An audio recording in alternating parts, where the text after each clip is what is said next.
Our vast, expanding, and hauntingly beautiful universe is full of the mystery and wonder of God. Taking a glimpse of the cosmos through the Hubble telescope, one must stand in awe and wonder. According to astronomers, there are perhaps 2 trillion galaxies in the observable universe.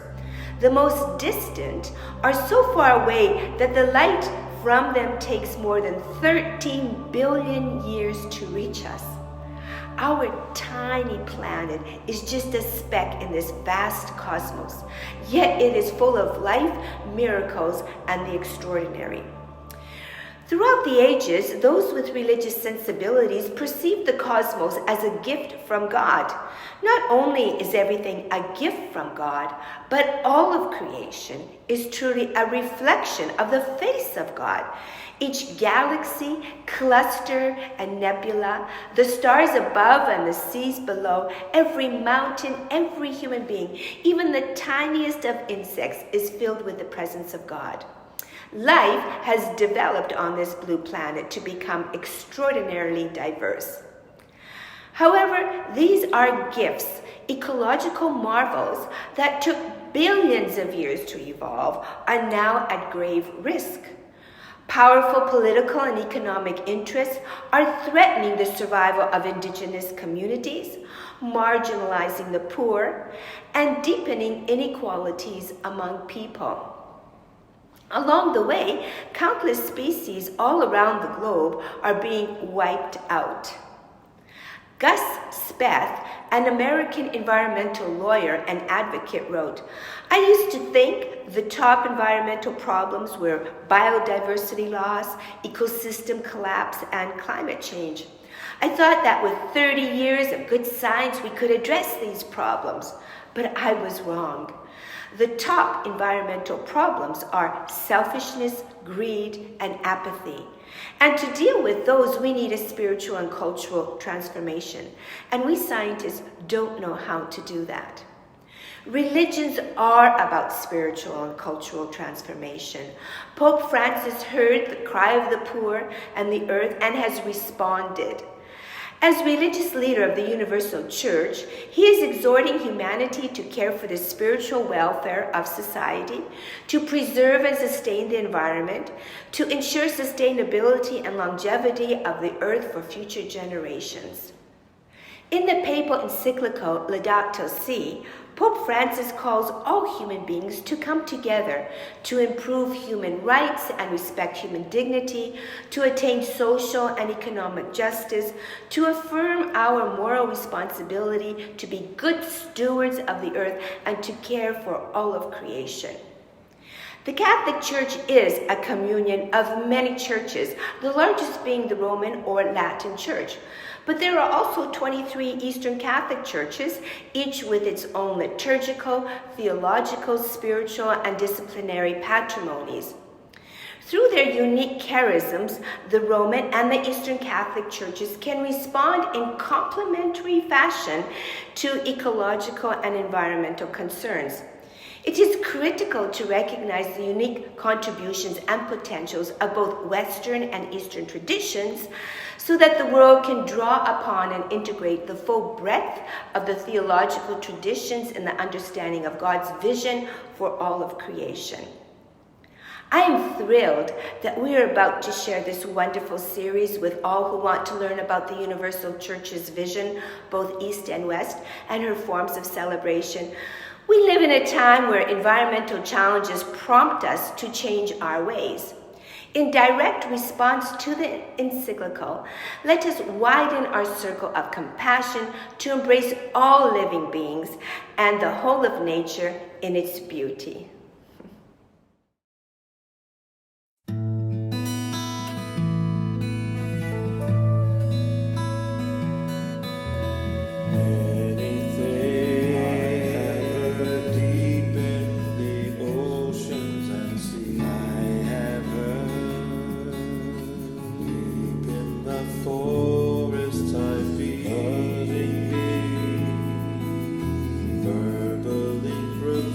Sacred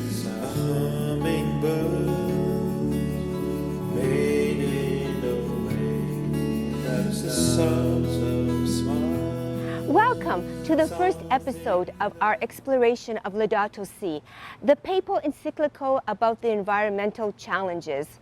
In Chapter 1, Pope Francis addresses a web of interrelated challenges from a Christian perspective as well as scientific.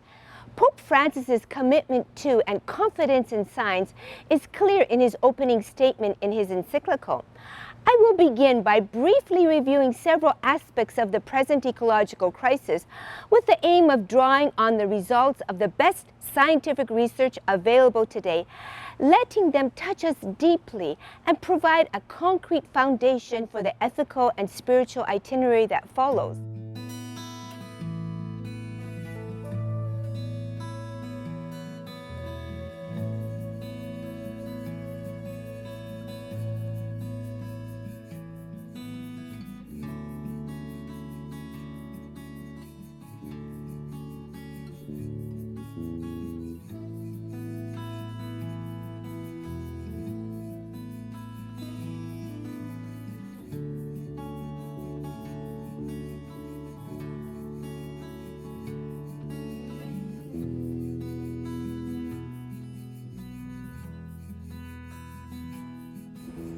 Let me begin with a series of questions about climate change because this is one of the most urgent environmental issues we face and one that Pope Francis gives considerable attention to. I've been aware of global warming ever since I was an undergraduate student some 45 years ago.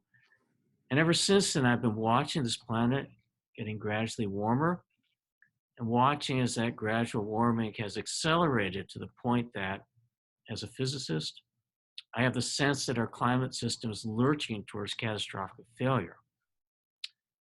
The consequences of this global warming, the storms, floods, fires, droughts, stuff we call climate change, are becoming worse with each passing year. And so this has been my motivation to turn my attention away from the rest of the universe to this one planet, because frankly, I happen to like living on this planet. And I'd like it if we could keep doing that. Yeah, there's often a lot of confusion about these terms, global warming, climate change, and weather for that matter. And so to understand it, you really have to start thinking about, first of all, what do we mean by weather versus climate? Weather is what's happening today. Is it raining? Is it sunny or whatever? Climate is the long-term weather pattern, weather measured over the course of months or years or even decades. Now, global warming comes from the fact that our planet has an atmosphere. So you're looking at a photo from the International Space Station showing Cairo in the foreground, the Mediterranean in the background, and the Holy Land off to the right. The yellow-green arc going across the top is the top of the Earth's atmosphere. So what happens in this thing that we call the greenhouse effect is that light from the sun passes through the atmosphere, warms up the Earth. The Earth then tries to dump that heat back out into space, but certain molecules in the air trap some of the heat from escaping. Those molecules are things like carbon dioxide and methane, the stuff we call greenhouse gases. So the net result of this heat being trapped is that our planet gradually but steadily gets warmer. One of the things that's fundamentally changed since the Pope issued his encyclical is that global average temperature has continued to rise, and that rise is accelerating. So the last 5 years have the highest global average temperatures of any period of time since records have been kept going back to 1880. If you look at this chart, shows the average global temperature per decade, starting from the 1880s and going up to the present. It's pretty easy to see that the temperature does get warmer decade by decade. In fact, the average temperature now is about 1 degree Celsius higher than it was back in the 1880s. And of course, higher global average temperature translates into higher local temperatures. So we've seen, for instance, new temperature records set in Kuwait at 54 degrees Celsius, in Pakistan at 53.5 degrees Celsius, in Africa at 51.3 degrees Celsius during the last 5 years. And obviously these are temperatures that are very dangerous for people to work outside. This is being driven by higher concentrations of heat-trapping gases in the atmosphere, carbon dioxide, methane, nitrous oxide. These are at levels now that haven't been seen for at least 800,000 years. So all of this is very, very concerning. And those higher greenhouse gas concentrations are being driven by our very high use of fossil fuels on the planet, and by things like deforestation, increased use of nitrogen fertilizers. But fossil fuels particularly are the biggest driving force behind these higher greenhouse gas concentrations. The warming in terms of what parts of the planet get warmer is very uneven. The polar regions of our planet are warming at a rate that is 2 to 3 times faster than the warming near the equator. The reason for that is actually pretty simple to understand. If you look at a place on Earth where there used to be glaciers, like here's the John Muir Glacier in Alaska, in a photo taken in 1880. If we look at the same place more recently in 2005, you see that all the ice is gone. So as the ice melts, it exposes bare land and water. And that bare land and water absorbs a lot more heat from the sun than the ice did, because the ice, of course, was white and reflected light. The ground and the water absorbs it. So that makes the ground warm up. It encourages more of the ice to melt, which exposes more land and water that can absorb heat, which encourages more ice to melt, and so forth. So it makes the ice melt a lot faster than you'd expect it to, and it makes the temperature go up significantly. So because of this phenomenon we call Arctic amplification, the Arctic regions are warming a lot faster than the rest of the planet. Now, the biggest consequence of this is its effect on the jet stream. The jet stream is the strong wind that normally blows around the planet from west to east and mediates a lot of our weather patterns. Most importantly, that jet stream is what keeps the very cold polar air up there near the pole. But the energy that drives the jet stream comes from the temperature difference between the equator and the pole. It's warm at the equator, it's cold at the pole, so air flows from the warm equator towards the cold pole. The fact that the Earth is spinning causes that wind to turn sideways, and you have the jet stream. Well, if the pole is warming up faster than the equator, then the temperature difference is getting smaller. And so the jet stream is getting weaker, and the weakened jet stream can't hold its shape. It starts to look like it's shown schematically on the right here, develops a lot of wiggles. And that lets, at times, cold air from the north move southward. In fact, as you see there, all the way past the Great Lakes to Indiana, where I'm sitting right now. And at other times, it lets warm air move northward up into Canada and Alaska at times. So the fact that we are now sometimes having down in the US extremely cold winters actually is a facet of climate change. So it's not just warming, it's changing of weather patterns.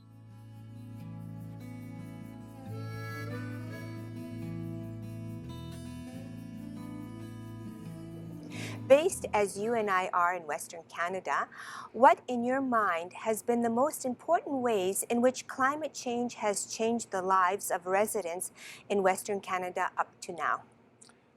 Well, I think the two big impacts have been increased flooding from heavier rainfall events and a marked increase in dangerous forest fire activity in Western Canada, with a longer forest fire season and a more dangerous one. We saw that in Saskatchewan in 2015, when 13,000 people needed to be evacuated from the north and 1.7 million hectares burned. That was unprecedented. Mm-hmm. Then we had the Fort McMurray fire in 2016, 88,000 people needing to be evacuated, 2,400 buildings burning. Then in 2017, BC set a new record for the number of acres lost to fire. To be precise, 12,100,000 hectares burned, and 65,000 people needed to be evacuated Wow. during that time. Then, That's the human to suffering. everyone's surprise, in 2018, British Columbia exceeded that record with 13.5 million hectares burned. And then in 2019, another very bad forest fire season in Alberta with hectares burned that were 3 times the provincial average. So this is becoming a clear pattern that's very concerning, and it's impacting a lot of people in Western Canada. Just the smoke and the haze from these Yes. fires, you know, is Sure. a public health hazard that we've certainly experienced in Saskatoon, and Calgary had 33 smoke and haze days in, Yes. in 2018 as a result of the BC fires.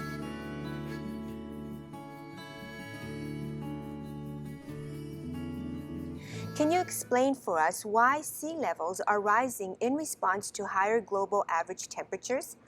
And how is this affecting people today? And is it possible to reverse this trend? Essentially, sea levels are rising for 3 reasons.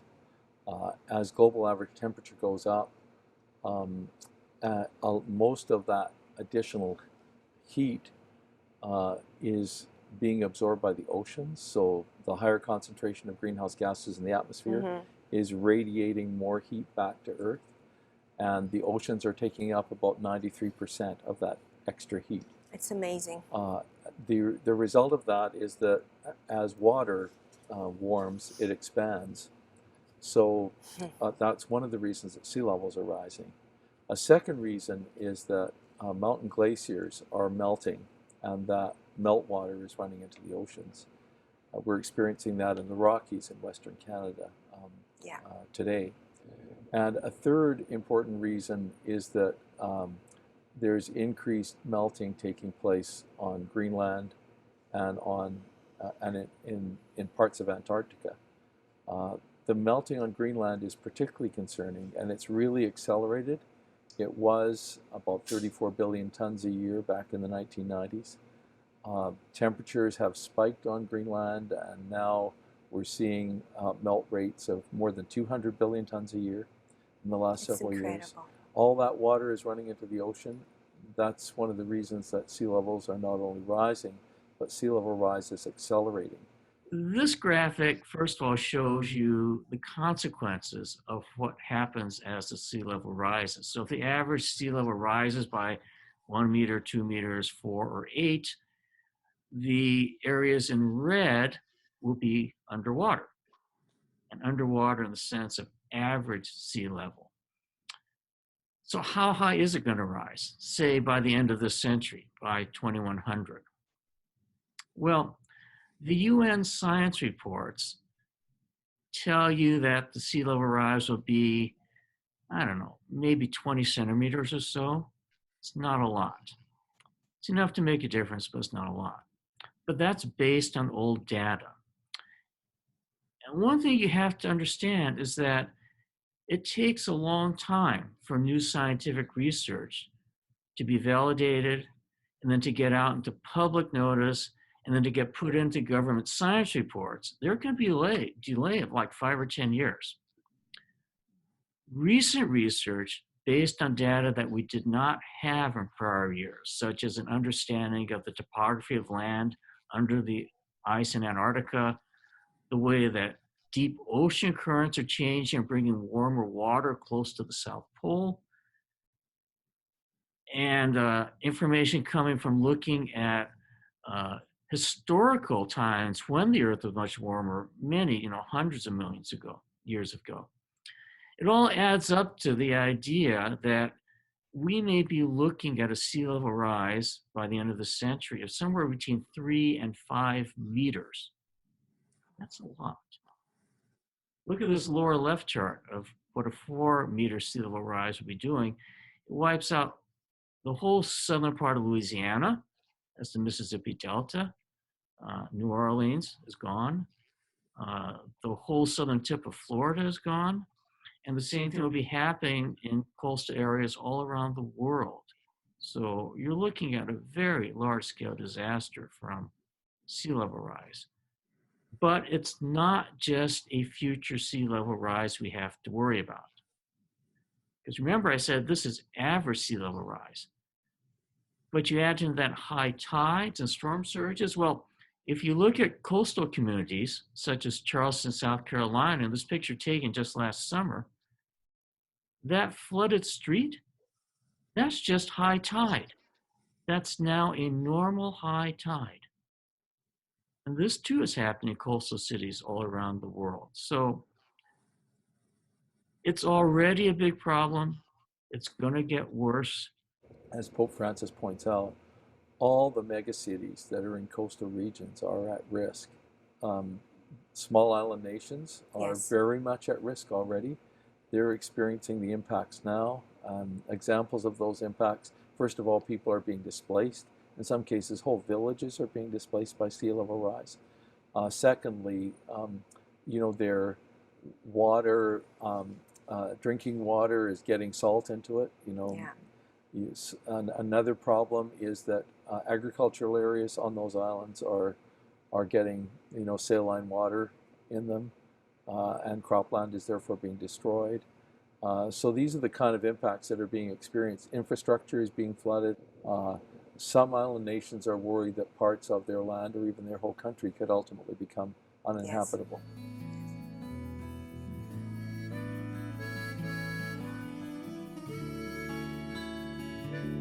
I find Pope Francis's discussion of the plight of the world's coral reefs to be very powerful. He says in part, "Who turned the wonder world of the seas into underwater cemeteries bereft of color and life? What is the biological explanation for why a rise in ocean temperature is affecting the health of coral reefs? And what are the implications if ocean temperatures continue to go up?"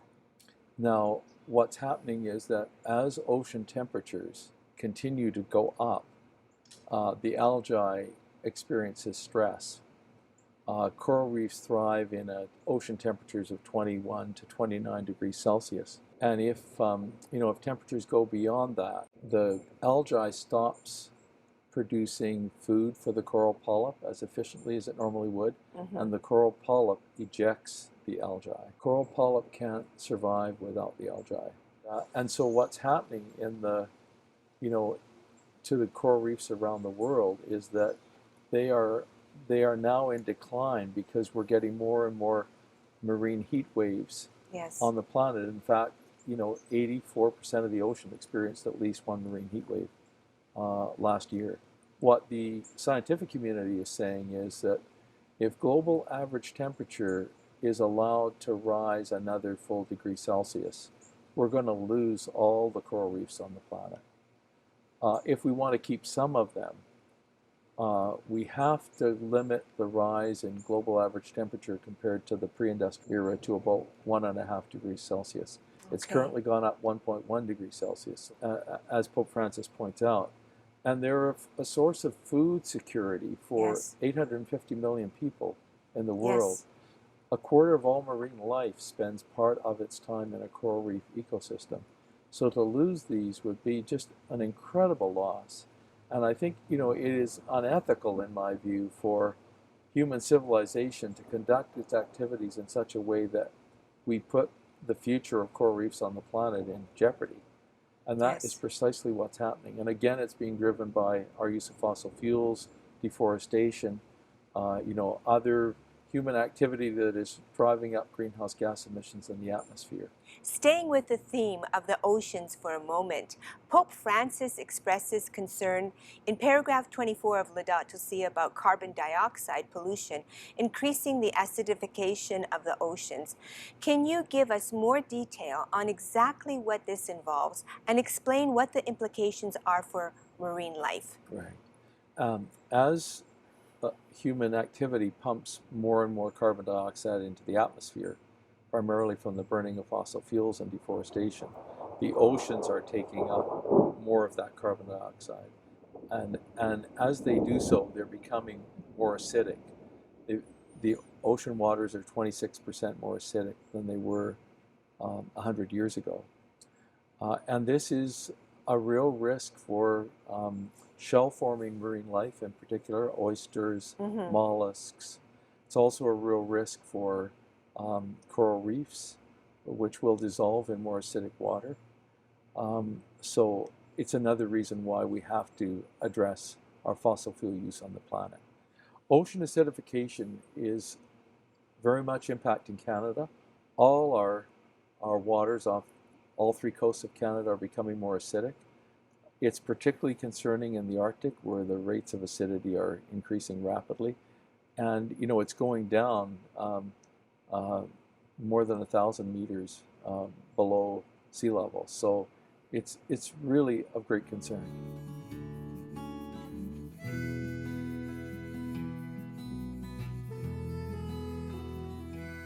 Extreme weather events are becoming more and more common. I've got a chart here that actually is a count of worldwide extreme weather catastrophes. Each bar counts them up per year, starting in 1980, and then working all the way up to the present. As you look at these bars, right, the yellow-orange on the bottom is storms. The blues are floods and mudslides. The reds are extreme temperatures, droughts, and fires. And you can see that by the time we get up to recent years, we're talking about close to 800 such catastrophes per year worldwide, which is a lot. And as the globe gets warmer, this number is going to increase. We can't afford this. We're spending hundreds of billions of dollars recovering from these catastrophes every year. So it has to stop. So when we talk about the way that the higher temperatures impact weather events and cause extreme weather, again, it's important to recognize that we're talking about, you know, statistical differences. We're not talking about being able to predict exactly what weather is going to happen in one place on a given day. But in this broader sense, the effects are pretty clear.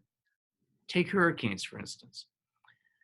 Now, the global warming does not cause storms to form.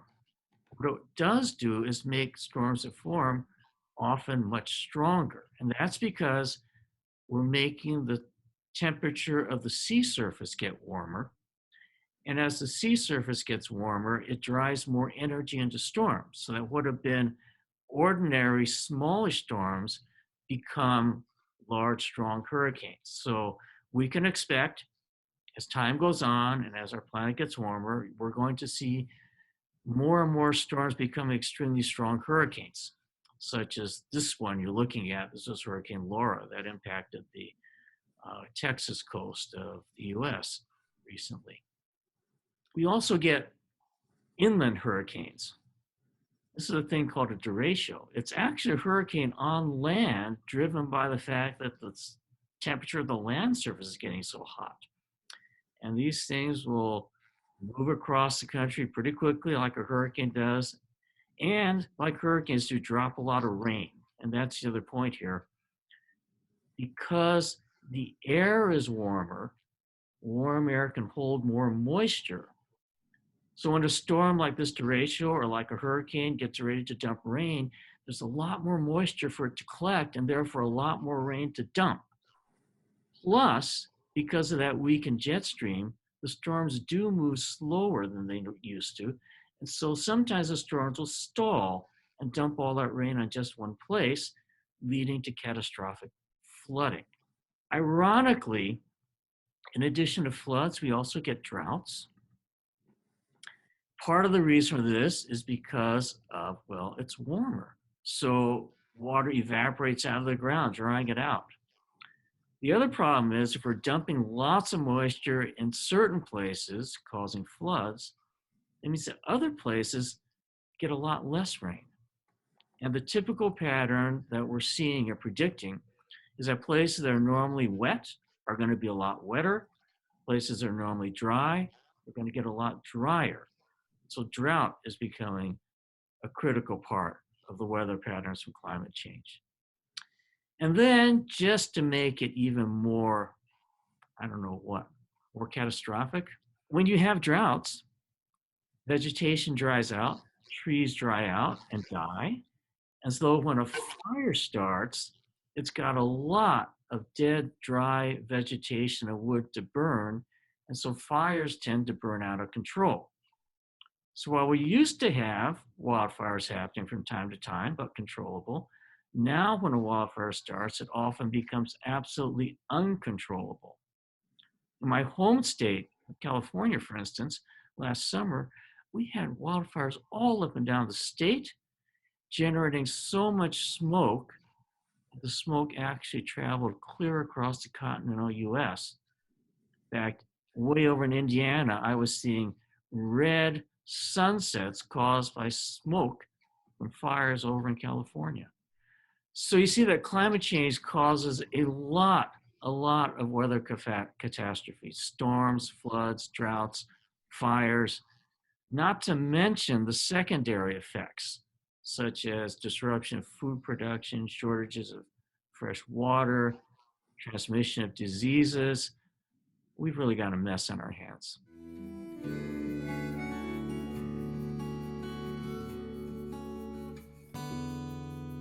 Pope Francis has consistently urged us to act to protect the poorest and the most vulnerable in the world, and he is particularly worried about the impacts of climate change on the poor. To cite his encyclical, both everyday experience and scientific research show that the gravest effects of all attacks on the environment are suffered by the poorest. Can you give us current examples of how the poor are being impacted by climate change, both in North America and in the developing world? Well, in North America, climate change is resulting in more heavy rainfall events that are associated with flooding. And flooding particularly impacts the poor in the sense that they often don't carry home insurance. And if their houses are flooded, or if their houses are subjected, for instance, to wildfire, as they were in Fort McMurray, it's much harder for them to rebuild their lives. Also, in a heat wave, and heat waves are becoming more common around the developed world as well as the developing world, the poor are more likely to suffer a heat stroke or a heart attack in a heat wave, or be hospitalized. Yeah. In the developing world, there are so many examples of how climate change is increasing poverty and impacting the poor. In the flooding, for instance, that we saw this summer in Bangladesh, where a quarter of the country experienced flooding. Obviously, a lot of people were driven into poverty by those floods. We're seeing the poor being impacted by more severe drought, because climate change is making dry areas even drier. In many cases, droughts are becoming longer and more severe. We see this in much of Africa. We also see it in Central America, for instance. And for a poor farmer who is on a plot of land and trying to feed his family and facing extensive drought, that is forcing some people to actually leave their homes and migrate to another part of their country or another part of the world if they can. And from our Catholic perspective, it's a right to life issue, because we're destroying the dignity of life for all the people who have to find new homes. Pope Francis reminds us that it is the poor that are the most affected, right? They live in the most vulnerable areas. They are dependent entirely on their local environment for resources, for food and water and so forth. They don't have the capacity to adapt. Their only choice is to leave, and that's what they're doing. And to make it worse, we're calling them climate refugees, but that's an incorrect term, because under international law, they're not refugees in the sense they're fleeing a political crisis. So maybe climate migrants is a more accurate word, but because of that designation, they're not eligible for most international government-sponsored relief. Yeah, there's a very strong correlation between wealth and impact on climate change, because in general, the more money you have, the more energy you use, the more things you buy, and therefore the more carbon you put in the air. And so it is indeed the richest people on earth who cause the biggest problems. But what you may not recognize is just what the stratification looks like. So this chart from Oxfam shows that the richest 10% of people in the world in terms of income are responsible for half of the lifestyle consumptions that lead to greenhouse gas emissions. And to be in the richest 10%, you need an income of only about 15,000 US dollars per year. On the other hand, the poorest 50% of the people in the world in terms of income are responsible for only about 10% of the greenhouse gas emissions. The poorest 50% of the world are people whose income is $2,000 US or less. So it's quite clear that, as we always say, it's the rich people in the world, which is all of us listening to this, I think, it's the richest people in the world who cause the bulk of the problems.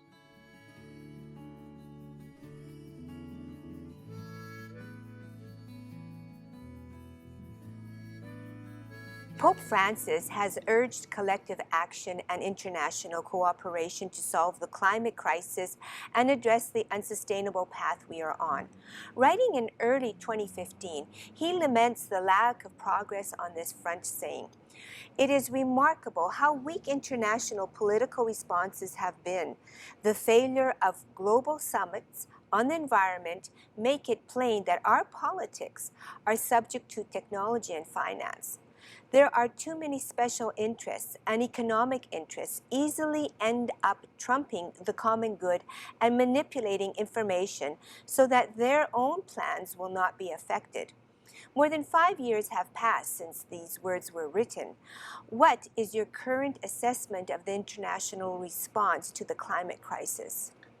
The actual individual country-by-country climate action plans that have been submitted are not sufficient to meet the temperature goals that the agreement set. At the present time, if all of those action plans were fully implemented, global average temperature would still rise to at least 3 degrees Celsius, and we would have catastrophic impacts from climate change.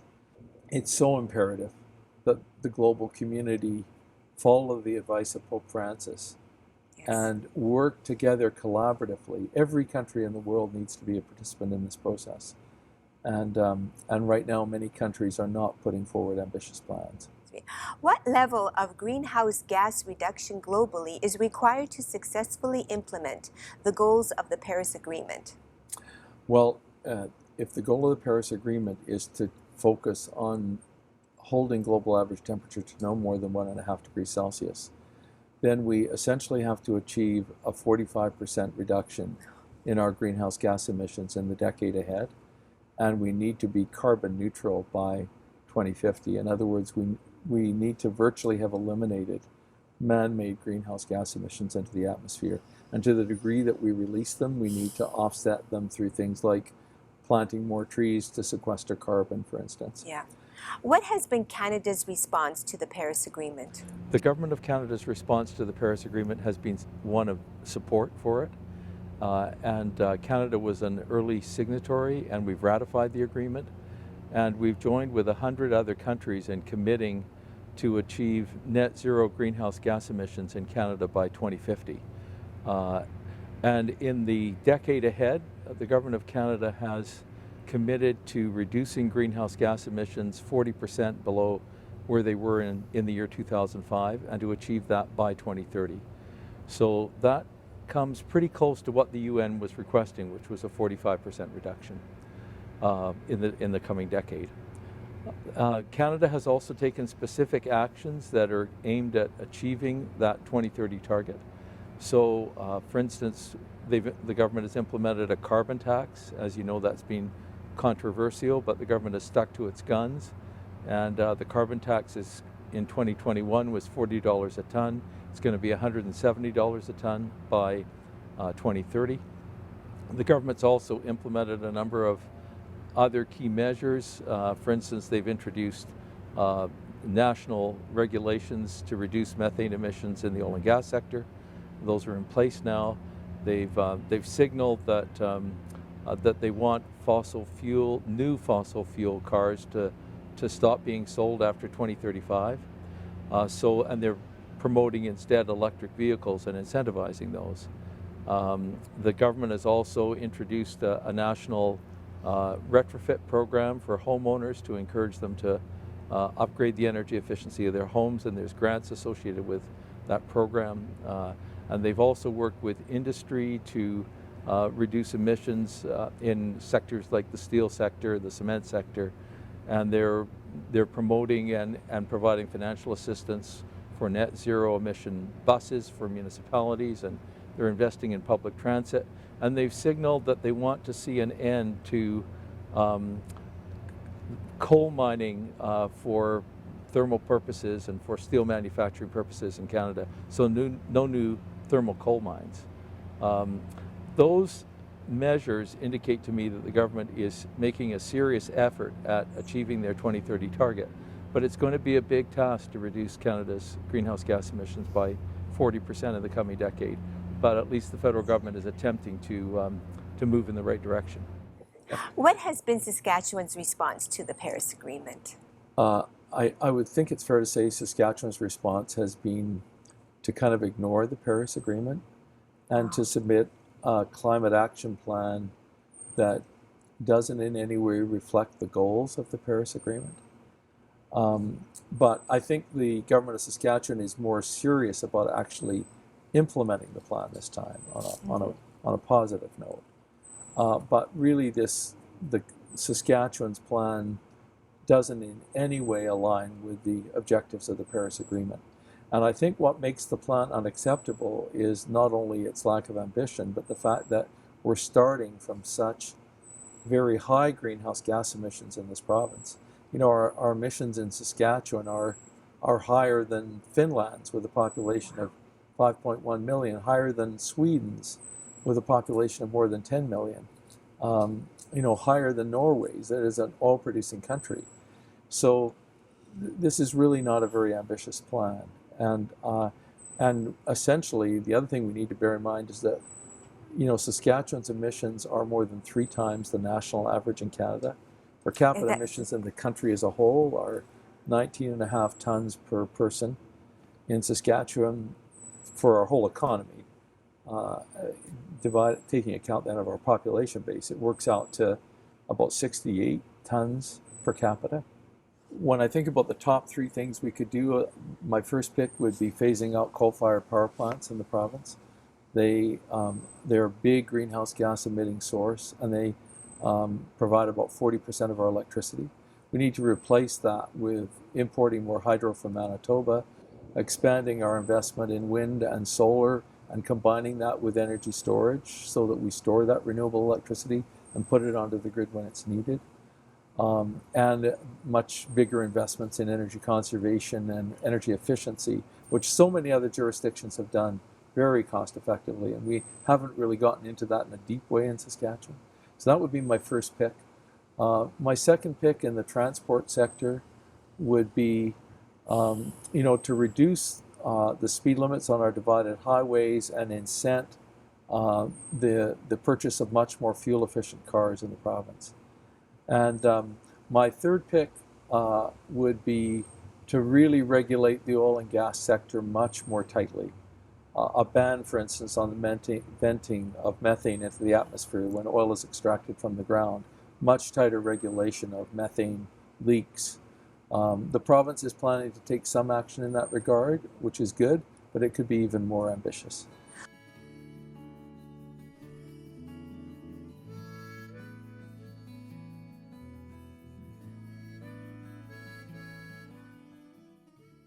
The summer of 2021 seemed to be a summer when climate change became a sharper reality for many Canadians.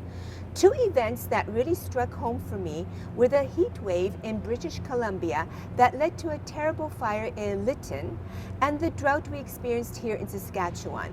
I want to ask you about both these events with their connection with climate change. Let's start with the wildfire that destroyed Lytton and the heat wave that set the stage for it. Help us understand those events more fully. Well, in late June of 2021, an unprecedented heat wave hit British Columbia and also significantly impacted Alberta, Oregon, Washington, and the communities in all of that geographical area were experiencing temperatures that were record high. 62 heat records were broken in Western Canada. A lot of communities were experiencing temperatures in the low 40s, the mid 40s, and in some cases the high 40s. And so it was an unprecedented event for the Pacific Northwest, and a lot of people in British Columbia, particularly along the coast, don't have air conditioning. So these severe temperatures were very hard on people's health, particularly hard on the health of seniors. In the week that the heat wave occurred, and in the 3 weeks that followed, over 570 people died as a result of heat-related illness. And of course, a lot of other people suffered heat stress that affected their health, although they didn't lose their life. So this was a kind of an unprecedented medical emergency in British Columbia. It overwhelmed emergency rooms, it overwhelmed ambulance services, and it underlined the risk that climate change poses in terms of public health. Now, the other thing that happened, of course, is that the heat waves set the stage for a very difficult forest fire season in British Columbia. And the community that was the hardest hit was Lytton. Lytton had, in late June, set on 3 consecutive days, it set a new maximum high temperature record each day. And finally, on June 29th, the temperature in Lytton reached 49.6 degrees Celsius. Now, that smashed Canada's previous high temperature record by 4.6 degrees Celsius. And it also made things tinder dry in the Lytton area. And the next day, a wildfire broke out in Lytton, and unfortunately, it destroyed a very large part of the community. 1,000 people fled.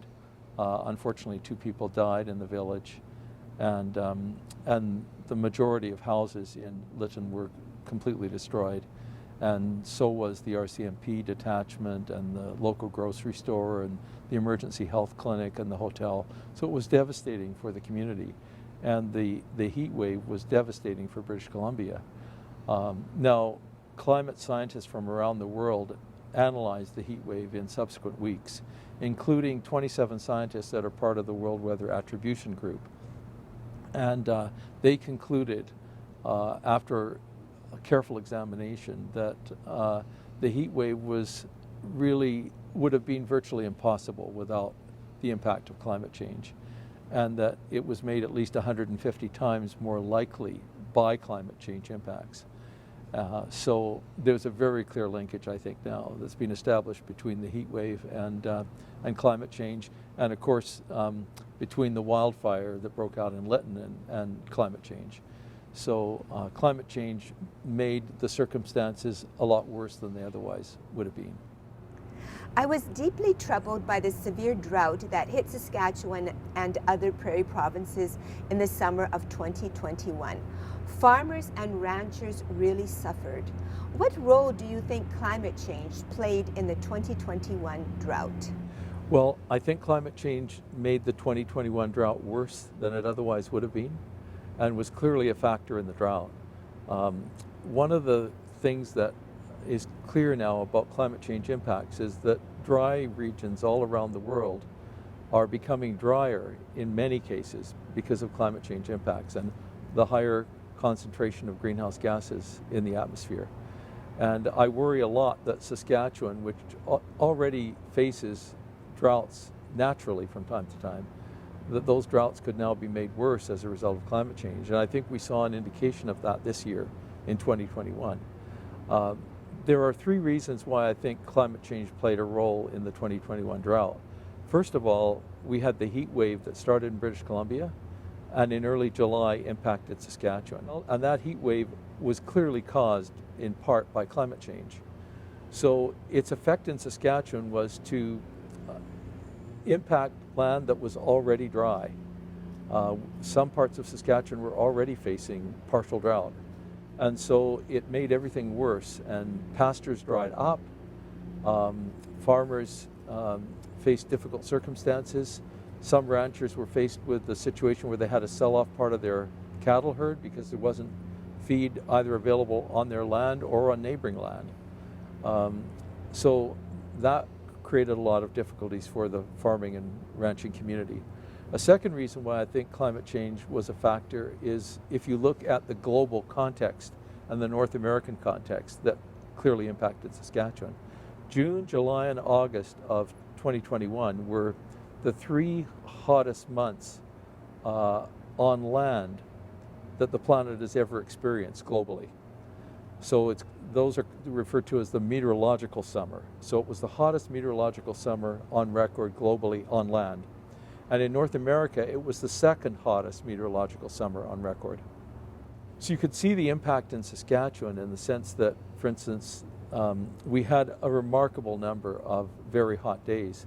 Saskatoon had 29 days over 30 degrees Celsius, and 11 of those days were over 34 degrees Celsius. Winnipeg had 30 days over 30 degrees Celsius. So that kind of hot weather, day after day, of course, exacerbated the drought. And again, the global circumstances and the fact that this was a record hot summer in North America set a context for that. And the third reason why I think climate change played a role is if you look at the geographical scale of the drought.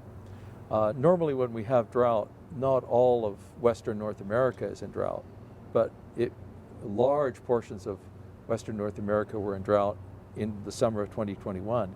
So if you look at a map of Canada, essentially all of southern Saskatchewan, all of southern Manitoba, a good part of southwestern Ontario, most of southern Alberta, and a large chunk of southern British Columbia were in drought. 90% of North Dakota was in either severe or extreme drought. And the vast majority of the western U.S. was in severe or extreme drought. 5 U.S. states set record hot temperatures. Nevada, California, Idaho, Oregon, Utah, all had record hot summers. So it was a drought with enormous geographical scale. And all of this had a huge impact in Saskatchewan. And one of the impacts was that crop yields dropped very substantially in the face of such a severe drought. So farmers faced circumstances where, on average, the decline in wheat yields in Saskatchewan was over 38%. In the case of canola, Statistics Canada by mid-September assessed that canola yields were down just over 50% in Saskatchewan. So this was an enormous source of stress for Saskatchewan farm families, and it obviously impacted farm income very negatively.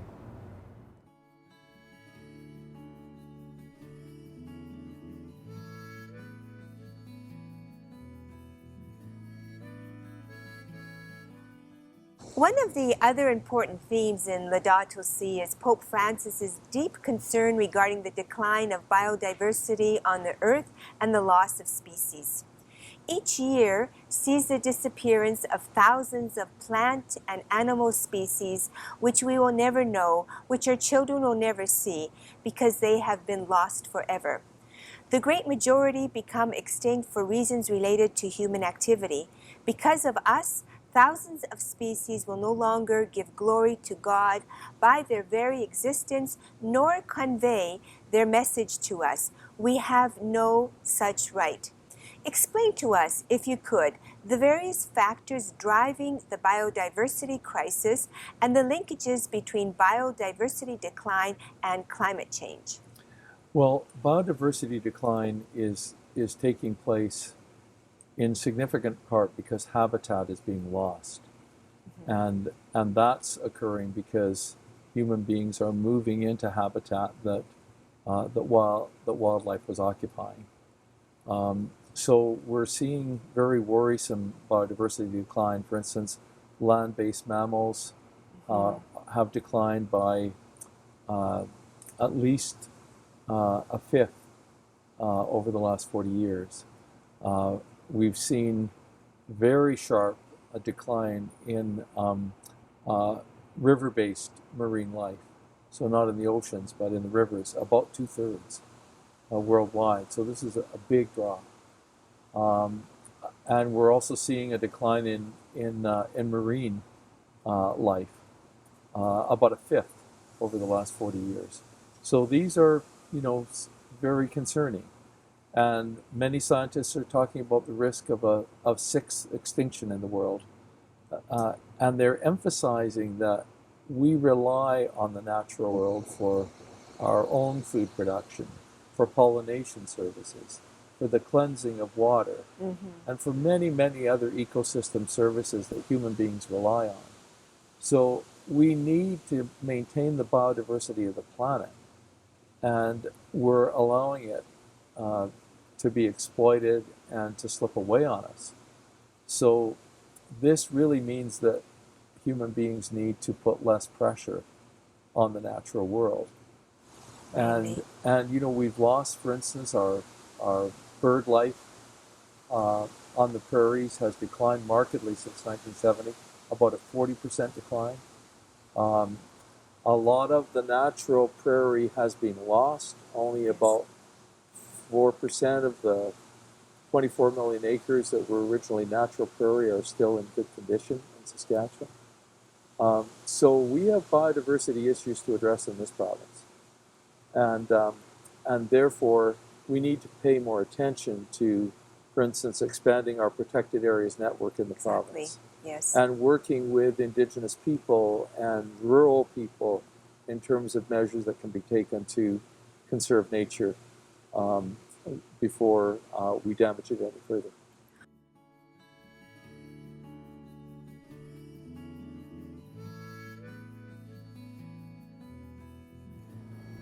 So, Peter, what are the hopeful signs in Canada, in Saskatchewan, and in the global community? Well, there are a number of hopeful signs. In Canada, there have been a number of very positive initiatives by the Government of Canada over the last year.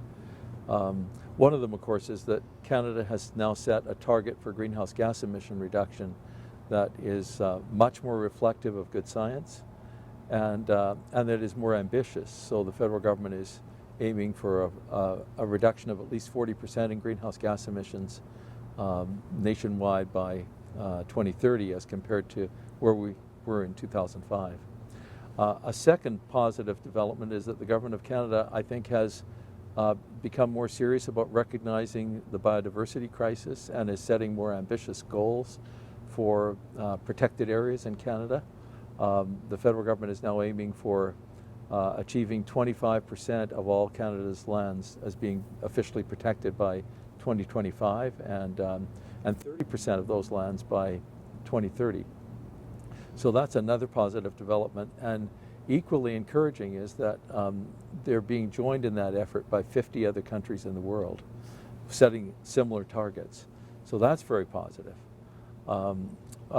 Another positive development is that we're seeing internationally more and more countries commit to net zero greenhouse gas emissions nationwide in their country by 2050. And so Canada is not alone in this endeavor. In fact, 100 other countries have now made similar pledges. So that's encouraging. I think another very positive development is that the costs of wind and solar power have dropped very significantly over the last few years and are now competitive with new coal and even cheaper than new coal. And the cost of energy storage technologies is also dropping, which is important in terms of having energy security as you use wind and solar power. And another development that really encourages me is that I'm seeing more and more young people around the world rise up and come together and say to the leaders in their country, please get serious about reducing greenhouse gas emissions. Our future is at stake if you don't. So it's encouraging to see young people getting so involved, and we're seeing that reflected on university campuses around the world too, with more and more university campuses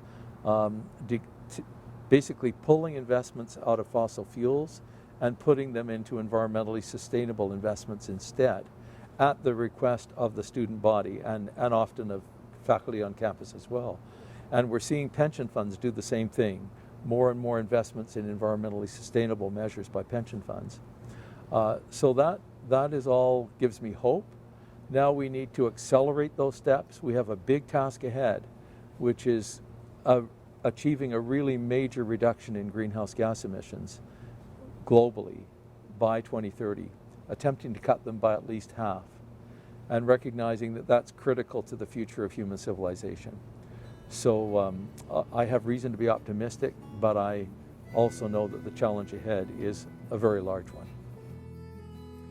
In Laudato Si, Pope Francis clearly states that we are now witnesses of a single and complex socio-environmental crisis.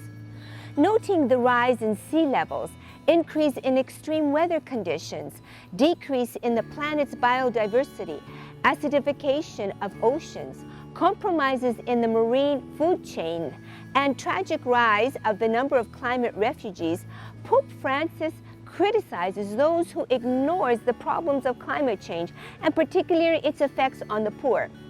The cry of the earth and the cry of the poor is a single cry, especially in developing countries, because the human environment and the natural environment deteriorate together.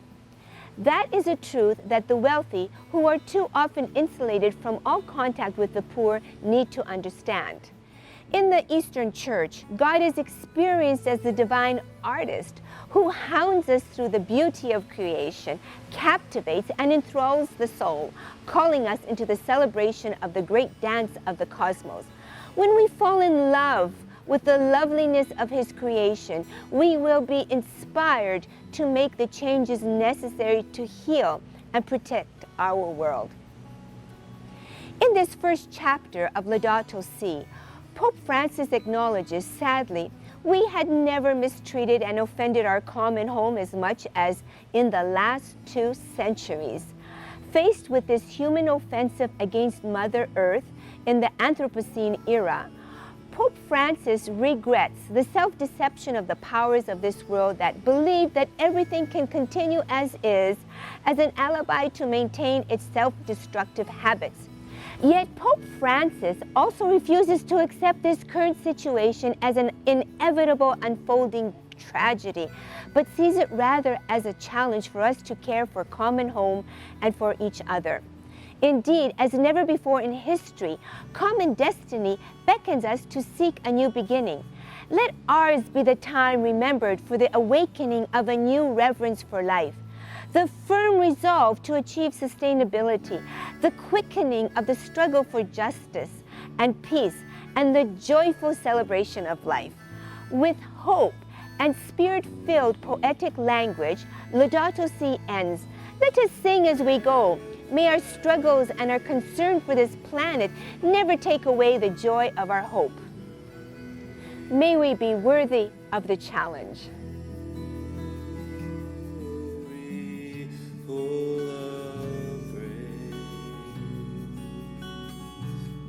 She met Christ that day. God wants to use you to meet others through you. With words you don't know, you can say. You might not know how the words that you sow